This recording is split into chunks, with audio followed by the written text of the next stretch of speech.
change the thumbnail, but what I did before, yeah, that's automatically saved, yeah.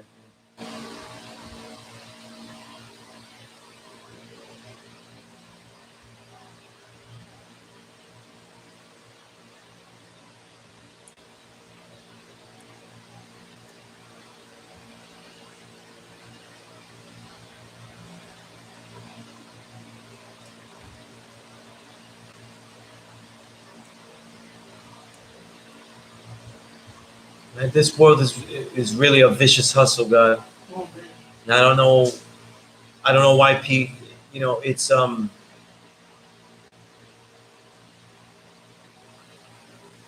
think it becomes most horrific when people accept it, you know, that's the way it ought to be. You know what I mean? Yeah, people accept it. You know, even as I do my own stuff and I work all of my own stuff, I couldn't survive without like family investing, like literally investing in me. You know what I'm saying? And then where do they get their money from? You know, they have to work. You know what I mean? So, and then I have to constantly make things. You know what I'm saying? You see me on the, you have to constantly make work. I have to constantly make shows. I have to, you know what I mean?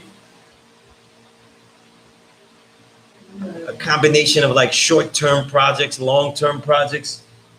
This shit is an evil hustle, man. Yeah. All right. Kills the spirit, man. Absolutely. You know. And I think a lot of the acceptance of capitalism is Stockholm syndrome. You know what I mean? You accept that type of, it's like we only know that world. You know what I mean? Here we are learning about we're the God of the universe, studying things like string theory that talk about calculating the unified theory of the universe with using string theory, that there might be 10, 11 dimensions. But you tell somebody, though, there should be something else other than capitalism. They go, oh, shit, no. But they're willing to, you know, there's fucking string theory out there. The concepts of alternate universes, though. But no, all of these alternate universes, there are infinite number of alternate universes, though. They're only functioning if there's capitalism there, you know? Like, you know? Yeah. Is that we have a very babyish way of thinking of daily living. Our daily living is very babyish, you know what I mean? And I think that if we're teaching youth, the worst thing to teach them is that everything that we see wrong, though, is a necessary evil. You know, this is not, you know, it's not that simple. You know what I'm saying? It's not that simple. It reminds me of the Crown set, the documentary Crown did. Right. You know what I mean? And I've always been comfortable with those contradictions. You know what I mean? I've always been anti-capitalist. You know what I mean? I would say socialist-minded or communist-minded, socialist-minded, but also for communities that are local, that decide their own economies and control their capital. That's a long way of saying socialist. That's what that shit is supposed to mean. But here we are, though, doing our best, though, with the nicest polo, because I can wear the nicest polo I got. You know what I'm saying? Right? The nicest shit that I got, you know? But just think of the viciousness, you know? The viciousness of capital is the viciousness of competition. In the Dhammapada, it says that when you compete, there is always a loser. So there's always suffering. So don't tell me about a Buddhism or the concepts of Buddhism in this eightfold path of suffering, but you're also okay with capitalism. You know what I'm saying? Don't tell me that's okay, because I end up doing hip hop shit. It's a roundabout way of going back to that last question that got cut off. You see it in the first part.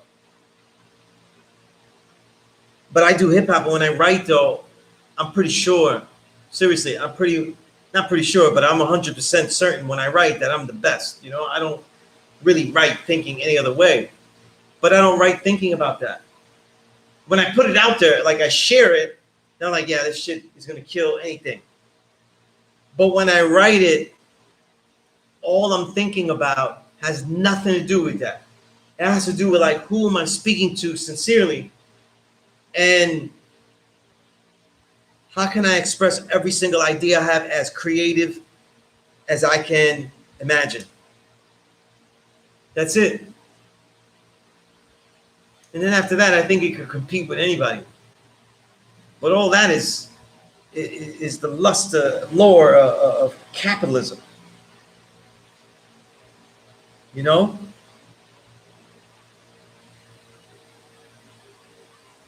Some say that exploitation is necessary under capitalism because you're not doing this for one day.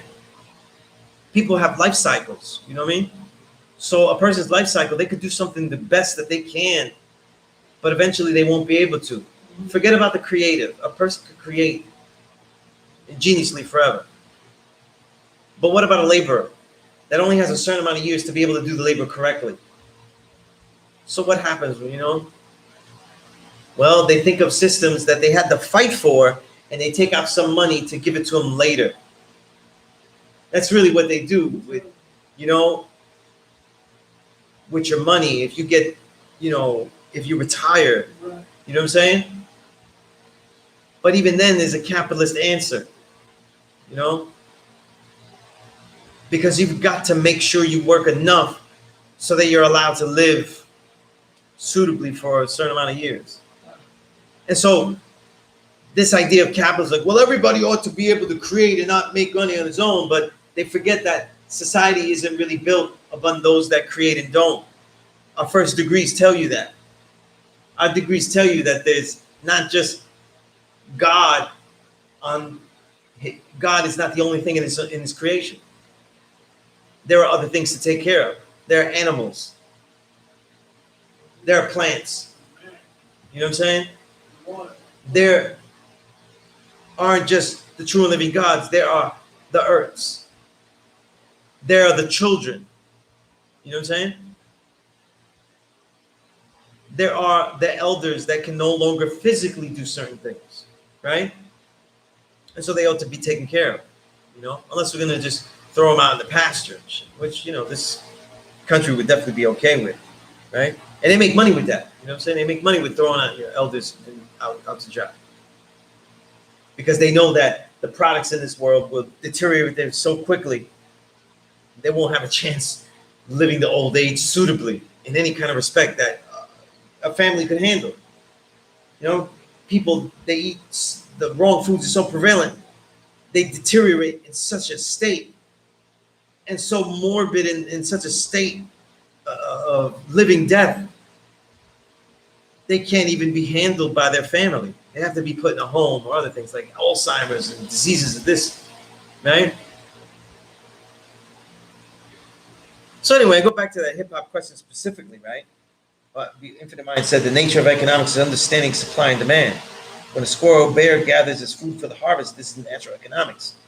Exploitation, buy low, sell big, is bastardized economics. Indeed, indeed, you know. But it's about the agreement.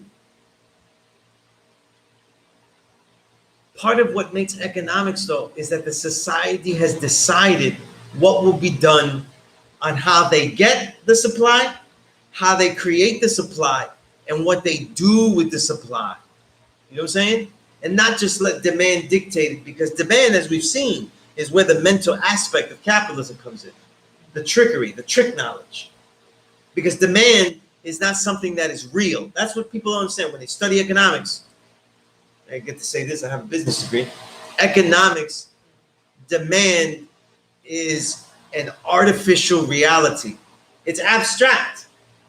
Because demand, after you say, well, people need food, people need this, but you are directing the demand. So it's always an abstract term. Look at the way all the food is taken out of Puerto Rico, and then they have to import their food. So you say, oh, people need food though, but now with demand, you can actually manipulate it. And now they're getting food from other places and they don't even need to do that. So you've changed the reality. You know what I'm saying? Right? See, the thing is though, right? When you say infinite mind, right?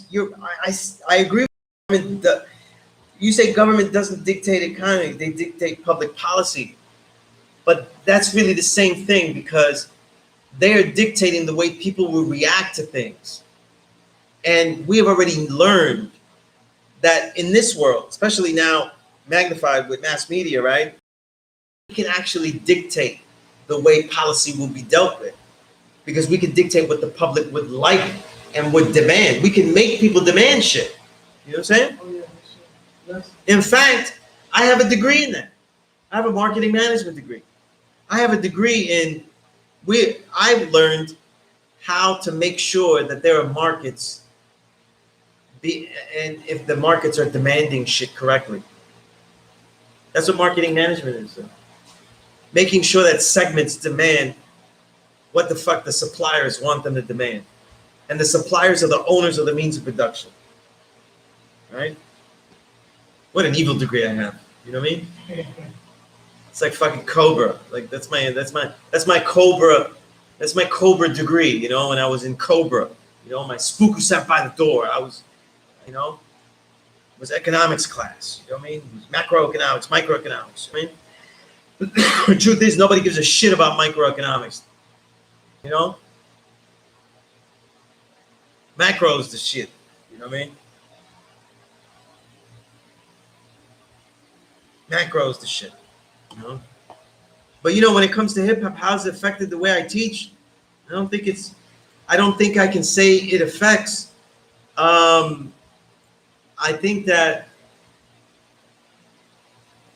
I've always taught with this in the mindset. I've always been hip hop. I mean, literally, I can't really say I wasn't. How it affects is that I never was one to teach like corny. Is that a good word? Like, you know, so I don't be reciting rap lyrics to make a fucking point. You know what I'm saying? So I wasn't going like, hey, did you see Jay-Z? He wore a chain, though, and he's hip hop like me. We do the same thing, but on different scales. He's up here and I'm down here in the floor and not rich at all. If he's doing it, you should do it too. See, it's valid. See, he's got one. I never was teaching like that. Oh yeah, Wu-Tang said this, so it's great. You know what I mean? If someone said something that was valid, that was really worthwhile, then I used it as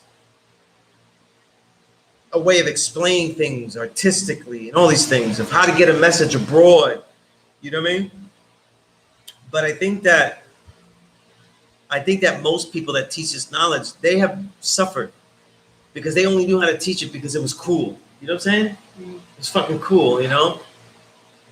You know, now mystery gods are cool though, but different kinds of mystery gods. You know what I mean? Like black mystery gods are cool though. You know, your black religions. You know what I'm saying? The black mysteries. You know, Santeria, all these kind of shit. Everything's cool now. You know what I'm saying? The universe is a fucking cool mystery god. Universe, the fucking universe. You know what I mean? Right? Even when you study, you know, the universe is not doing shit. It's not doing shit. You know what I mean? Right?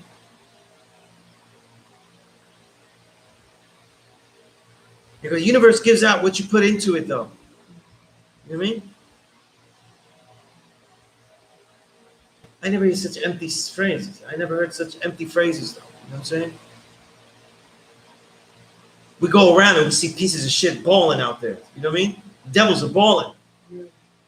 So where's the universe there? You know what I'm saying? Are they in a wormhole? You know what I'm saying? When Jay-Z helped gentrify Brooklyn and got mad love for it, to this day, was he building in some kind of wormhole? You know what I'm saying? When Trump did his thing, though, was he building out of a wormhole, a special, you know, out of pocket of the universe? You know what I mean? Right? Straight from the dungeons of an alternate universe. You know what I'm saying? So it does affect because,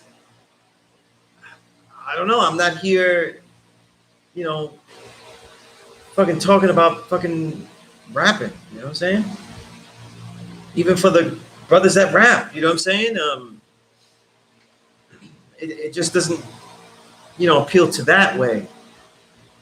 What appeals though? What am I talking about? What becomes the pedagogical notes of reference and stuff is really the interactions with the street.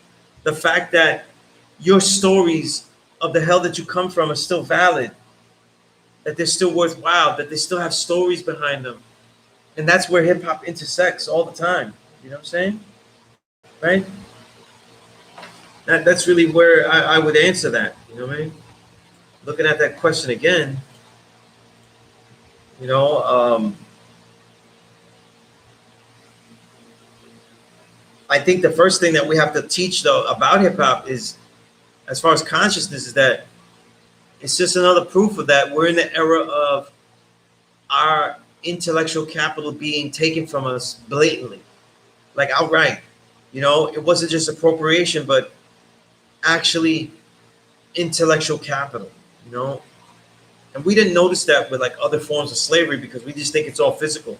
We don't realize that the machines that are being used are actual intellectual capital that we made. You know what I mean? We don't realize people like George Washington Carver are not anomalies, but just peaks of the bunch, you know, the top of the bunch of black minds that were being exploited. That labor wasn't the only thing exploited during slavery, you know, and all of its myriad of forms in other countries in Latin America and in the Caribbean and such, you know, that the genocide of the indigenous didn't take place until they felt that they comfortably bloodsucked their minds. You know what I mean? We're celebrating Thanksgiving every year. Thanksgiving literally is a actual proof of before they got killed, they gave us intellectual capital. They taught us how to actually live on land. Now let's think about that for a minute. These are people that are coming from another land that decided to go across the entire freaking globe but couldn't live on a piece of land by themselves. How daring is that shit? It goes to show you how degraded, you know, England and Britain must have been, that they couldn't say like, yo, let's get some seeds and put it in the ground. Like, you know, or we might have to, when we get there, how are we going to get food? Like, they didn't even think of that shit. Can't think of things that you never did before. You know what I'm saying? Right? Can't think of things that you never even did before, no matter how logical it would sound. You know? So I think of hip hop, I think of like us realizing that our intellectual capital can be taken at any time and also be massively manipulated, because right now the worst product that we hear out there of music is our own people. They pre-sell out. We're not in a world of sellouts. You know what I mean? We're in a world of sell-ins. You know? People make an Instagram account and they sell out off jump. You know what I mean? They didn't need the white man to tell them nothing. No, they, you know, I'm going to do this sucking and jiving. I'm going to take off all my shit and only fans it up. You know what I mean? Whatever I can show here is going to be here. If I can't show everything, I get the rest of that money on the OnlyFans, and whatever's out there, I'm going to do it though. That's men, women, and whatever the fuck is in between now. You know what I'm saying? Right? Because even that's a hustle. You know what I'm saying? Intellectual capital. You know? The exploitation though. Hip hop is about naming ourselves, saying we did this, we doing this, we are this. And that intersects with the gods and the knowledge. Because we named ourselves and showed and proved. But now you can name yourself whatever you want. You know what I'm saying? You know?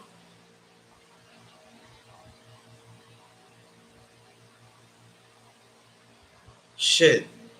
Us low lives go a little longer though. Maybe that could be a sexuality. You know what I'm saying? You know? Yeah. Some kind of raffle, polo sexual. You know what I mean? I have a thing for Ralph Lauren, you know, and you know, like polo pansexual, you know. I'm very attracted to people that wear polo. You know what I'm saying? The ideal of polo, you know, even a mannequin will turn me on, you know, if it has polo on it. This is the kind of world that we're fucking living in, you know what I mean? Trans real, you know what I mean? But these are also exploitations of hip hop as well, you know what I'm saying? get on a song. You say in words what you will say, and you say who you are, what you will be at that moment, and and no one is in your way. And that is directed by the people that took the greatest titles and was able to prove them, the true and living gods. You know what I mean? And the mutation is today, though. Be whatever the fuck you want to be. You know what I mean? We have Little Baby now making terrible music at the top. Tomorrow there might be another Little Baby, you know, like maybe he'll call himself Puny Baby. And he'll basically say that, listen, based on the way I feel and that my body has commanded me, I am actually a baby. Even though I am 20 years old, I am an actual physical baby, though. I need to be breastfed daily, though. You know what I'm saying? I need to be nurtured and held at all times. You know what I mean? Right? You know what I'm saying? Free? Like, what the fuck? You know what I mean? God's name is free. What an abuse of that shit today. You know what I'm saying? The culture was supposed to get us free. Now we abuse culture and the arts to freely do whatever we want. You know what I mean? Right? Somebody wrote Little Infinite. You wrote Little Nasex. I don't pronounce it Little Nasex. Nasex, like some kind of nasal spray. You know what I'm saying? Like Mucinex. You know what I mean? Mucinex on a bad record had a child and became Little Nasex. You know what I mean?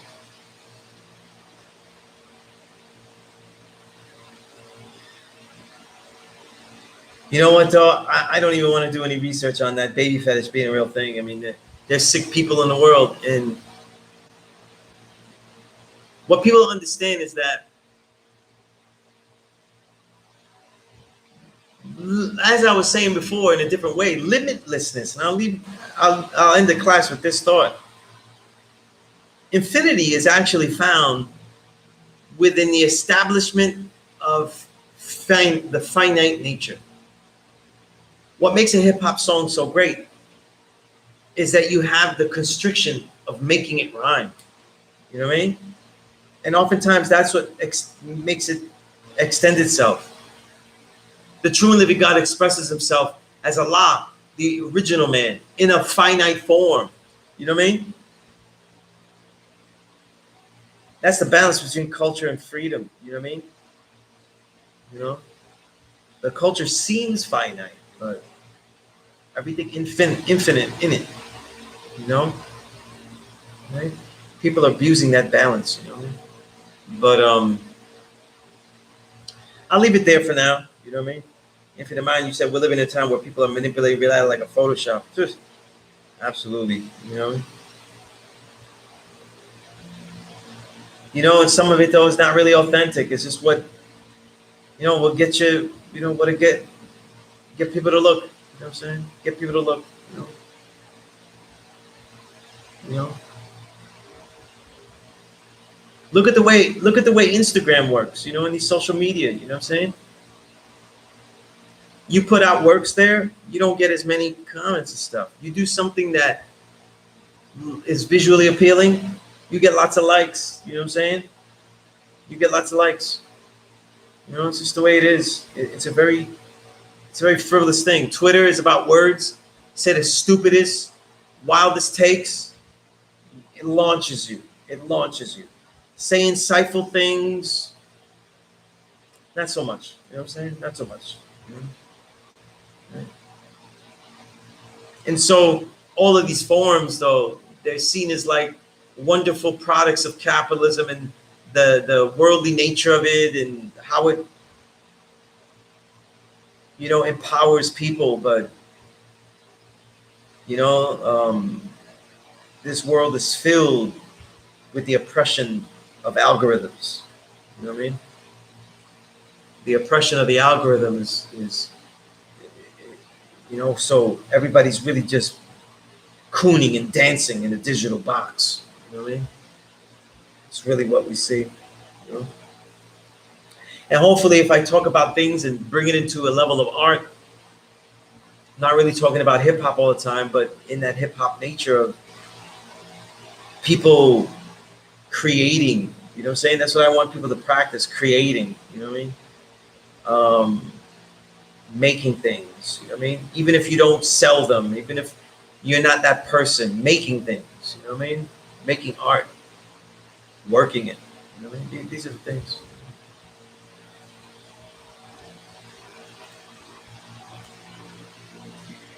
Yeah, but with that said, you know what I mean? Like in the Matrix 2, if you don't mind, said when they were hacking programs, they're hacking the human brain to accept their false reality. Yeah, yeah, you know what I mean? And it really feels like in the Matrix 2, where they let you know that if things are figured out and challenged, they reboot. You know what I mean? They reboot. You know? And hey, Kareem, huh? They need to watch some KRS-One hip hop lectures. Yeah, they do. Yeah, they do. They do. Some great insights in the newer KRS-One lectures, by the way. You know, that's another thing that I think his thoughts are so nuanced and particular that people didn't really understand that he wasn't in all the. Because I did a lot of research on this and spoke to people that knew him, that know him, not knew him. It wasn't that he's accepting something that Ben Bada did that was devilish. It's just that with KRS One and probably the ego that he has, I think that that his ultimate understanding of our cultures always knocking down the heads of them so that they could knock down the entire culture is the more important point to be made. Now, I don't agree that that was the more important point to be made. The babies are the greatest, so they're always number one. And so even though it's wisdom knowledge, we don't know what was said, what was true. It has to be investigated much more thoroughly than what was, you know? But again, see the vantage point, you know what I'm saying? The vantage point. But a lot of stuff to be said. A lot of it is challenging our own perspectives, I guess, today's class, though. Because when we knowledge power, part of what will get us to a point of equality when we knowledge power, power structures, power systems, the power that we have is about realizing the equality. You know what I mean? Realizing the equality of challenging our perspectives. You know what I mean? Do we really have the equality of perspective? You know, a balanced equality of perspectives. You know what I mean? Any king of his kingdom, of the world, any god of the universe, is going to have to be well versed in that. You know, we're not just god of a place, even though the local arena we will have to do exceptional in. You know, just like the Father did. You know? So with that said, I'll leave you with that. I'm still looking for writers all the time for 5% Media. So if you have something you want to build, you want to throw on there, feel free, get at me. Sunias97@gmail is the email. You know what I mean? If you have my number, text me. With that, peace.